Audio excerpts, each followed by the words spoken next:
Hello Pepsters! This is Nico and here's our trending story for today. Confirmed! Judy Ann Santos is pregnant for the second time around. Kinumpirma ng TV host na si Ryan Agoncillo na buntis na nga ang kanyang asawang si Juday. Sa Eat Bulaga, kinumpirma ni Ryan ang balitang magiging kuya na nga ang anak nilang si Lucho at ate naman for the second time ang panganay nilang si Johan. Bago ito, nag-post muna sina Ryan at Juday sa kanilang Instagram ng salitang positive at may caption na #goodmorning at #goodvibes.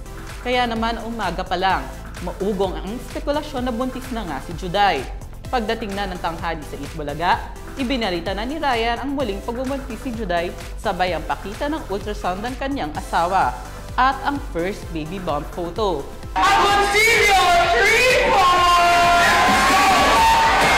For more details about this story, visit www.pep.ph. Also, follow us on Twitter and Instagram at PepAlerts.